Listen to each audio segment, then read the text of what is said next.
नमस्कार, मैं रफी और आप देख रहे हैं डीएनए इंडिया। महात्मा गांधी की 78वीं पुण्यतिथि के अवसर पर अजमेर शहर जिला कांग्रेस कमेटी के नेतृत्व में कांग्रेस पदाधिकारियों एवं कार्यकर्ताओं ने गांधी भवन में स्थित राष्ट्रपिता महात्मा गांधी की प्रतिमा पर माल्यार्पण कर पुष्पांजलि अर्पित की। इस अवसर पर उपस्थित सभी नेताओं और कार्यकर्ताओं ने महात्मा गांधी द्वारा बताए गए सत्य और अहिंसा के मार्ग पर चलने का संकल्प लिया। महात्मा गांधी की 78वीं पुण्यतिथि के अवसर पर अजमेर शहर जिला कांग्रेस कमेटी के नेतृत्व में कांग्रेस पदाधिकारियों एवं कार्यकर्ताओं ने गांधी भवन में स्थित महात्मा गांधी की प्रतिमा पर माल्यार्पण कर पुष्पांजलि अर्पित की। इस अवसर पर उपस्थित सभी नेताओं और कार्यकर्ताओं ने महात्मा गांधी द्वारा चलाए गए सत्य और अहिंसा के मार्ग पर चलने का संकल्प लिया। कार्यक्रम के दौरान शहर जिला कांग्रेस कमेटी के अध्यक्ष डॉक्टर राजकुमार जयपाल ने महात्मा गांधी के विचारों को आज के समय में प्रासंगिक बताते हुए कहा कि समाज में शांति, भाईचारा और सद्भावना बनाए रखने के लिए गांधी जी के सिद्धांतों को अपनाना बेहद जरूरी है। इस अवसर पर पूर्व आरटीडीसी अध्यक्ष धर्मेंद्र राठौड़, नेता प्रतिपक्ष द्रौपदी कौली, पूर्व विधायक डॉक्टर श्री गोपाल बाहेती, महेंद्र सिंह रल्लावता सहित कांग्रेस के कई वरिष्ठ पदाधिकारी एवं कार्यकर्ता मौजूद रहे। सभी ने राष्ट्रपिता को श्रद्धांजलि अर्पित कर उनके आदर्शों को जीवन में उतारने का आह्वान किया। अजमेर शहर जिला कांग्रेस कमेटी के द्वारा आज महात्मा गांधी जी की पुण्यतिथि पे हम सब ने पुष्प अर्पित किए और 5 मिनट का मौन रखा और साथ ही जो उन्होंने अहिंसा का जो पाठ पढ़ाया था, सिर्फ देश को नहीं पूरे विश्व को पढ़ाया था, उसको हम मानते हैं और ये विश्वास रखते हैं कि अभी अहिंसा का पाठ और जो उन्होंने बापूजी ने जो बताए वाले रास्ते उस पर चलना बहुत जरूरी है कि किस तरह से हिंसा बढ़ रही है, किस तरह से आपस में भाई भाई लड़ रहे हैं। तो जो उन्होंने बापूजी ने जो हमें ज्ञान दिया था अहिंसा का, उस पर फॉलो करना है और हमें वापस पुनः नमन करते हैं। आज के दिन राष्ट्रपिता और पूरी दुनिया को अहिंसा का संदेश देने वाले महात्मा गांधी की हत्या हो गई और यह हत्या की गई नाथूराम गोडसे। हम सब उनको कांग्रेस जन, देशवासी, अजमेरवासी, प्रदेशवासी आज उनकी पुण्य प्रतिमा पे हमने माल्यार्पण किया है, उनको याद किया है और बापू से प्रार्थना की है कि बापू आपके विचार पूरी दुनिया में फैल गए हैं, हमारे देश में भी, हमारे प्रदेश में भी ये विचार पुनर्स्थापित हों और आपस में भाई भाई प्रेम से रहें, तभी देश की प्रगति है, तभी दुनिया की प्रगति है। बहुत अनफॉर्चुनेट पार्ट है कि गांधी के विचारों को नहीं मानने वाले लोग सत्ता में आ गए और आज जिस ढंग से एक एक करके गरीब के खिलाफ, दलित के खिलाफ, आदिवासी के खिलाफ और प्राकृतिक संसाधनों को बेचा जा रहा है।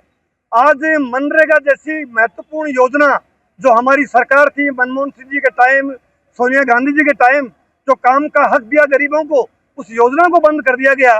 तो आज हम बापू से इतनी प्रार्थना कर रहे हैं कि हमें शक्ति ऐसी दो कि हम आपके विचारों को पुनर्स्थापित कर गरीब के लिए, गांव के लिए हम वापस काम कर। अजमेर के दरगाह क्षेत्र स्थित त्रिपोलिया गेट पुलिस चौकी के सामने शुक्रवार सुबह उस समय अफरा तफरी मच गई जब एक दुकान में अचानक आग लग गई। प्रारंभिक जांच में आग लगने का कारण बिजली के तारों में शॉर्ट सर्किट होना बताया जा रहा है। अजमेर के दरगाह क्षेत्र स्थित त्रिपोलिया गेट पुलिस चौकी के सामने शुक्रवार सुबह उस समय अफरा तफरी मच गई जब एक दुकान में अचानक आग लग गई। प्रारंभिक जांच में आग लगने का कारण बिजली के तारों में हुआ शॉर्ट सर्किट बताया जा रहा है। आग की घटना सुबह करीब 5 से 6 बजे के बीच घटित हुई। देखते ही देखते आग ने दुकान को अपनी चपेट में ले लिया, जिससे दुकान और आसपास का पूरा हिस्सा जलकर क्षतिग्रस्त हो गया। मौके पर मौजूद पुलिस चौकी स्टाफ ने तत्परता दिखाते हुए तुरंत अग्निशमन विभाग को सूचना दी। सूचना मिलते ही दरगाह थाना पुलिस मौके पर पहुंची और एहतियातन दोनों ओर से आवाजाही बंद कर दी गई। फायर ब्रिगेड की गाड़ियां भी जल्द ही घटनास्थल पर पहुंची और कड़ी मशक्कत के बाद आग पर पूरी तरह काबू पा लिया गया।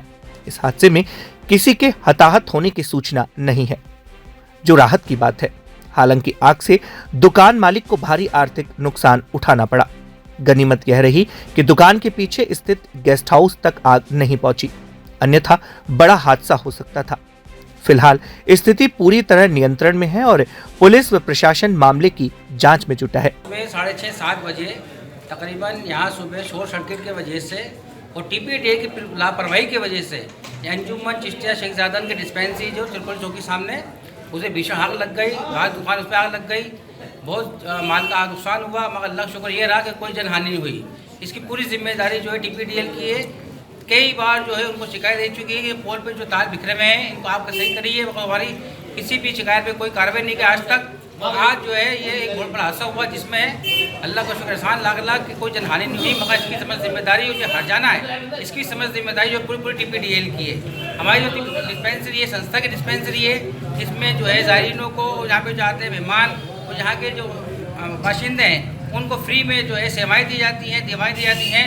इस डिस्पेंसरी काफ़ी नुकसान हुआ है, इसकी जिम्मेदारी भी जो है TPDL की है। और मैं आपके चैनल माध्यम से ये पूरी शिकायत करूंगा प्रशासन से भी, सरकार से भी, कि हमें इसका जो हर्जान ले जावे और TPDL पे सख्त कार्रवाई की। शहर के बीचों बीच स्थित ऐतिहासिक आना सागर झील, जो वर्षों से प्रवासी पक्षियों का सुरक्षित आश्रय मानी जाती है, अब खुद खतरे में नजर आ रही है।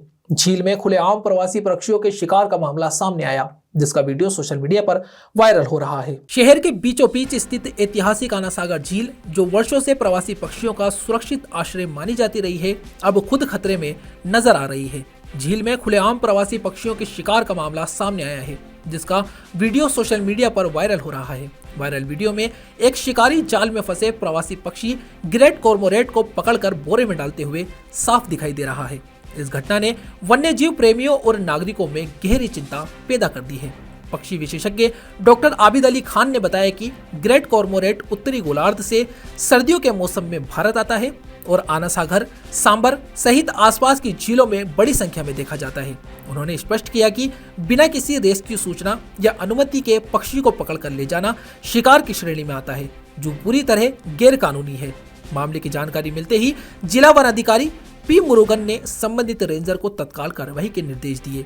उन्होंने कहा कि प्रवासी पक्षियों का शिकार वन्यजीव संरक्षण अधिनियम 1972 का सीधा उल्लंघन है और दोषियों के खिलाफ सख्त कानूनी कार्यवाही की जाएगी। वन विभाग ने आम नागरिकों से भी अपील की है कि प्रवासी पक्षी हमारे मेहमान हैं और यदि कहीं भी उनके शिकार या अवैध गतिविधियों की सूचना मिले तो तुरंत वन विभाग को अवगत कराएं, ताकि समय रहते कार्यवाही की जा सके। यह घटना आना सागर की सुरक्षा व्यवस्था पर भी सवाल खड़े कर रही है। सर, आना सागर झील में शिकार करते हुए का जो वीडियो सामने आया है, क्या कहेंगे? हाँ, ये आना सागर में एक आदमी ने पक्षी पकड़ के वो बैग में डालने का वीडियो अभी मेरे पास भी आया है। ये क्या है, पक्षियों का शिकार करना एक दंडनीय अपराध है। ये वन्यजीव संरक्षण अधिनियम 1972 का उल्लंघन है। सो मैंने मेरा टीम को अलर्ट किया है, जो भी इस एक्टिविटी शिकार में इन्वॉल्व है उसके खिलाफ सख्त कार्रवाई, कठोर कार्रवाई तो ज़रूर होगा वन विभाग की ओर से। अच्छा, इसमें मॉनिटरिंग बढ़ाई जाएगी? मॉनिटरिंग तो ज़रूर बढ़ाई जा रहे हैं। अभी निरंतर वो रोज़ फॉरेस्ट का स्टाफ जंगल एरिया फॉरेस्ट में गश्त भी कर रहे हैं, फुट पेट्रोलिंग कर रहे हैं, पैदल गश्त कर रहे हैं, ठीक है। और ड्रोन से भी अपन मॉनिटर करते हैं, स्पेशली वो अवैध कटान का, अवैध खनन का। और ये तो पहली बार मेरे सामने आया है, वो आना सागर झील में जो शहर के बिल्कुल बीच में है उसमें ऐसा एक घटना होने का। सो इसको तो खिलाफ अपन कठोर कार्रवाई करेंगे ज़रूर। सर, सदियों से यहाँ पर प्रवासी पक्षी आते रहे हैं, लोगों को क्या कहेंगे, किस तरह से जागरूक होना चाहिए?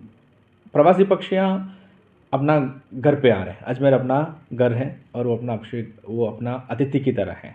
अतिथि देवो भव अपना कल्चर है।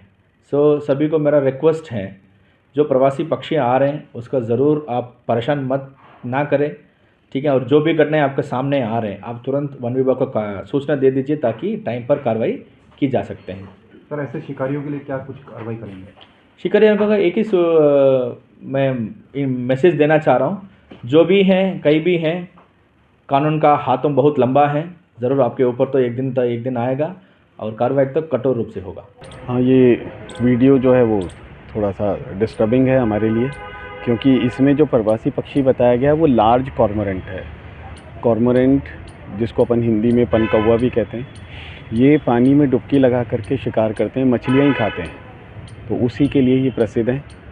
कहाँ से आते हैं ये उत्तरी गोलार्ध के लगभग सभी देशों से आते हैं। कितनी संख्या में आए हुए थे? अभी तो काफ़ी संख्या में है ना, काफ़ी बड़ा साइज़ है। और वहाँ पर आना सागर में और आसपास जो भी अपने जलाशय हैं ज़िले के, उनमें आप इनकी गतिविधि देख सकते हैं। ये शायद वहाँ पर कोई जाल लगा हुआ था पहले से, तो इस पक्षी की प्रकृति है कि ये नीचे डिप करता है, पानी के अंदर डाइव करता है और डाइव करने के बाद जो नीचे मछलियाँ होती हैं उनको खाता है। तो जब जाल इसने लगाया हुआ होगा तो ये उस डिप करने के बाद जाल में फंस गया तो जो व्यक्ति वहाँ पर मौजूद है उसको जनरली इसको छुड़ा लेना चाहिए था, और छुड़ा लेने के बाद इसको, अगर ये घायल अवस्था में था तो किसी समाज सेवी संस्था या वन विभाग, सबसे पहले तो वन विभाग से संपर्क करना चाहिए था। कारण इरादे तो शायद सरवार शरीफ कस्बे में हजरत ख्वाजा फखरुद्दीन चिश्ती का 9 रोजा उर्स मुबारक बड़े कुल की रस्म के साथ अकीदत और एहतराम के साथ संपन्न हुआ। उर्स के मौके पर सरवार शरीफ में देश भर से कसीर तादाद में अकीदतमंद ज़ायरीन पहुंचे और दरगाह में हाजिरी देकर मन्नतें मांगी। सरवार शरीफ कस्बे में हजरत ख्वाजा फखरुद्दीन चिश्ती का 9 रोजा उर्स मुबारक बड़े कुल की रस्म के साथ अकीदत और अंजुमन के माहौल में इख्तिमाम पंजीर हुआ। उर्स के मौके पर सरवार शरीफ में देश भर के कसीर तादाद में अकीदतमंद ज़ायरीन पहुंचे और दरगाह में हाजिरी देकर मन्नतें मांगी। उर्स के दौरान दरगाह के गरीब नवाज बुलंद दरवाजा पर फहराया गया झंडा भी उतारा गया। मुंबई से पहुंचे मशहूर पीरे तरीकत हजरत अब्दुल मन्नान शेख ने 29 रजब को अपने हाथों से बुलंद दरवाजा पर झंडा फहराया था, जिसे उर्स के इख्तिमाम पर 9 शबान को उतारा गया। इस मौके पर अजमेर शरीफ दरगाह के गद्दी नशीन सैयद आरिफ हुसैन उस्मानी अशरफी, सैयद आशिफ हुसैन सहित राजस्थान, दिल्ली, मुंबई और उत्तर प्रदेश से आए अकीदतमंद बड़ी संख्या में मौजूद रहे। पीर अब्दुल मन्नान शेख ने उर्स के समापन पर मुल्क की सलामती और अकीदतमंदों की मन्नतें व मुरादें पूरी होने की खुशूसी दुआ मांगी। 9 शबान को हुए बड़े कुल की रस्म में अकीदतमंदों ने गुलाब जल, केवड़ा और इत्र पेश कर रस्म अदा की। इस दौरान मिलाद पार्टियों ने अपने कलाम पेश किए, वहीं कव्वालों ने सूफियाना कलाम और मनकबत के नजराने पेश कर समा बांध दिया। सबसे पहले हमारे मुल्क के लिए रहता है, हिंदुस्तान के लिए। अल्लाह हमारे मुल्क में, हिंदुस्तान में हमेशा अमन व अमान रहे, ये मेरा दुआ है। आज सुबह गुस्ल शरीफ हुआ, बड़े कुल की रस्म मनाई गई और अभी मगरिब और असर के बीच में झंडा उतारा गया। और आज जो परचम कुशाई हमने 29 रजब को किया था, वो 9 शाबान को आज मैंने परचम को उतार दिया और उर्स की समापन हो गई। खुशी से दुआ हमने पहले भी आपको कहा कि हमारा मुल्क खुश रहेगा तो हम सब खुश रहेंगे। हमारे मुल्क में हमेशा अमन व अमान रहे, खुशियाँ रहे, भाईचारा रहे, ये खुशूसी दुआ है मेरी। जब हम आए थे झंडा परचम कुशाई के टाइम पे, तो मेरे साथ बम्बई से लोग आए थे, दिल्ली से आए हुए सज्जादा नसीन, गद्दी नसीन, ख्वाजा निजामुद्दीन औलिया महबूब इलाही से सैयद हाफिज हम्माद निज़ामी साहब, और लखनऊ से आए थे मौलाना हाफिज वकील साहब जो दरगाह कमेटी अजमेर शरीफ के मेंबर थे, और वो आए थे। और दिल्ली, लखनऊ और यूपी और झारखंड से आए थे लोग, गुजरात से आए थे, मुंबई से आए थे, बहुत जगह से आए थे। कम से कम 200 मेरे साथ में आए थे। जायरीन, मेरे मुरीदीन सब लोग आए थे और मेरे घर वाले खानदान। यहाँ रुकते एक छोटे से ब्रेक के लिए, जल्द हाजिर होंगे खबरों के नए सफर के साथ। कैंसर बीमारी ही ऐसी है, चिंता तो होगी ना। लेकिन अब अपनी चिंता को बदलो विश्वास में, क्योंकि आदिनाथ कैंसर मेडिसिटी में है रेडियोथेरेपी, कीमोथेरेपी और कैंसर सर्जरी के उपचार के साथ आधुनिक सुविधाएं भी। विजिट करें आदिनाथ कैंसर मेडिसिटी एट चाची आवास अजमेर।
शहीद दिवस के अवसर पर शुक्रवार को पुष्कर विधानसभा क्षेत्र के कांग्रेस कार्यकर्ताओं ने मनरेगा बचाओ महासंग्राम के तहत गांधी सर्किल के सामने सांकेतिक धरना देकर भाजपा सरकार के खिलाफ अपना रोष प्रकट किया। शहीद दिवस के अवसर पर शुक्रवार को पुष्कर विधानसभा क्षेत्र के कांग्रेस कार्यकर्ताओं ने मनरेगा बचाओ महासंग्राम के तहत गांधी सर्किल के सामने सांकेतिक धरना देकर भाजपा सरकार के खिलाफ अपना रोष प्रकट किया। धरने में पुष्कर ब्लॉक एवं नगर कांग्रेस के पदाधिकारी और कार्यकर्ता बड़ी संख्या में शामिल हुए। धरने को संबोधित करते हुए कांग्रेस नेता इंसाफ अली, पुष्कर नगरपालिका के पूर्व अध्यक्ष दामोदर शर्मा और ब्लॉक अध्यक्ष संजय जोशी ने आरोप लगाया कि राजस्थान सरकार जानबूझकर मनरेगा जैसी गरीबों की जरूरतमंद योजना को कमजोर कर रही है। उन्होंने कहा कि मनरेगा बंद होने से प्रदेश के जरूरतमंद और गरीब मजदूर बेरोजगार हो जाएंगे, जो उनके लिए घातक साबित होगा। कांग्रेस नेताओं ने आरोप लगाया कि भाजपा सरकार नए नए नियमों की आड़ में मनरेगा को बंद करने का प्रयास कर रही है, जबकि यह योजना ग्रामीण और शहरी गरीबों के लिए जीवन रेखा है। उन्होंने कहा कि कांग्रेस पार्टी मनरेगा को बचाने के लिए पूरे प्रदेश में आंदोलन कर रही है और जब तक सरकार अपना फैसला वापस नहीं लेती तब तक यह संघर्ष जारी रहेगा। महात्मा गांधी की प्रतिमा के समक्ष विरोध प्रदर्शन करते हुए कांग्रेस कार्यकर्ताओं ने भाजपा सरकार को सद्बुद्धि देने और गरीबों के हित में निर्णय लेने की कामना की। राजस्थान प्रदेश कांग्रेस कमेटी के निर्देशानुसार भाजपा सरकार ने जो नरेगा को काम कम किया है, नरेगा की योजना बदल दी है, उसके विरोध में जो हमारा आंदोलन चल रहा है पूरे प्रदेश में, पूरे देश में, उसके तहत आज महात्मा गांधी जी के बलिदान दिवस पर हम महात्मा गांधी जी की मूर्ति के सामने सब पुष्कर विधानसभा के सभी कार्यकर्ता, पदाधिकारी, ब्लॉक कांग्रेस, नगर कांग्रेस के सभी कार्यकर्ता धरना प्रदर्शन करके और भाजपा की गूंगी बहरी सरकार को ये आह्वान कर रहे हैं कि वो जो नरेगा में जो चेंजिंग की है उसको वापस उसी स्थान पे लाया जाए, जिससे कि गरीब मजदूर श्रमिक है वो उस योजना से अपना जीवन यापन कर सके। आगे क्या कार्रवाई कार्यक्रम चलता ही रह रहा है। इसका चलता पीसीसी के निर्देश पे ये लगातार कार्यक्रम चल रहा है और बाद में प्रदेश स्तर पर इसका धरना प्रदर्शन किया जाएगा। मीनू स्कूल चाचियावास की ओर से 30 जनवरी 2026 को 18वां किलबिल मेला हर्षोल्लास और भव्यता के साथ आयोजित किया गया। वर्ष 1975 से राजस्थान में सेवा कार्य कर रही संस्था के अंतर्गत संचालित मीनू स्कूल अजमेर जिले में वर्ष 1988 से कार्यरत है और राज्य के सबसे पुराने विशेष शिक्षा केंद्रों में गिना जाता है। मीनू स्कूल चाचियावास की ओर से शुक्रवार को 18वां किलबिल मेला हर्षोल्लास और भव्यता के साथ आयोजित किया गया। वर्ष 1975 से राजस्थान में सेवा कार्य कर रही संस्था के अंतर्गत संचालित मीनू स्कूल अजमेर जिले में वर्ष 1988 से कार्यरत है और राज्य के सबसे पुराने विशेष शिक्षा केंद्रों में गिना जाता है। मीनू स्कूल एक सम्मिलित विद्यालय है जो मानसिक दिव्यांगता, सेरेब्रल पॉलिसी, ऑटिज्म एवं बहुविकलांगता के क्षेत्र में उल्लेखनीय कार्य कर रहा है। अपने सतत प्रयासों और उत्कृष्ट सेवा के कारण संस्था को राज्य एवं राष्ट्रीय स्तर पर अनेक बार श्रेष्ठ संस्था के रूप में सम्मानित किया जा चुका है। संस्था के सचिव शमा आर कौशिक ने जानकारी देते हुए बताया कि प्रतिवर्ष मीनू स्कूल द्वारा किलबिल मेले का आयोजन किया जाता है, जिसका उद्देश्य विशेष बच्चों की प्रतिभा को मंच प्रदान करना और समाज में संवेदनशीलता व समावेश का संदेश देना है। इसी क्रम में इस वर्ष भी कार्यक्रम को भव्य रूप से आयोजित किया गया, जिसमें विभिन्न संस्थाओं द्वारा आकर्षक प्रदर्शनियां लगाई गई। कार्यक्रम में जवाहरलाल नेहरू चिकित्सालय के अधीक्षक डॉक्टर अरविंद खरे, जनाना अस्पताल की अधीक्षक डॉक्टर पूर्णिमा पचौरी सहित कई समाजसेवी, शिक्षाविदों और गणमान्य नागरिकों ने शिरकत की। सभी अतिथियों ने मीनू स्कूल के कार्यों की सराहना करते हुए उसे समाज के लिए प्रेरणादायी बताया। पूरा आयोजन उल्लास, रचनात्मकता और सेवा भाव से सरोबार रहा, जिसने उपस्थित सभी लोगों के मन को छू लिया। नमस्कार, मेरा नाम क्षमा काकड़ी कौशिक है। मैं संस्था राजस्थान महिला कल्याण मंडल में मुख्य कार्यकारी के रूप में कार्य करती हूँ। आज हमने 18वां किलबिल मीनू स्कूल चाचियावास के प्रांगण में सेलिब्रेट किया है। किलबिल का मुख्य उद्देश्य है इंक्लूजन। किस तरीके से हम इंक्लूजन के इस संदेश को पूरे समाज में फैलाएं, इसके लिए हम लोग किलबिल को यहाँ मनाते हैं।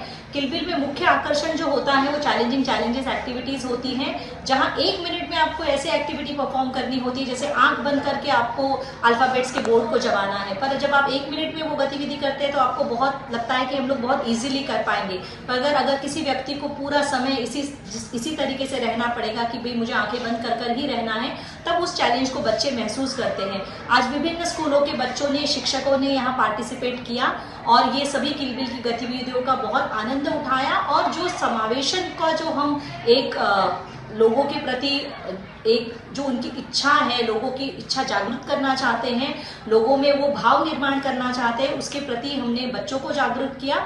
इस कार्यक्रम के जो अतिथि थे हमारे श्री अशोक जी, और वो संघ के कार्यकर्ता हैं, और श्री राठौड़ सर, मिस्टर कपुई जी जो है वो सीआरपीएफ से आए थे, और मिस्टर एसके बादल कर्नल साहब जो थे वो भी सीआरपीएफ से आए थे, मिलिट्री।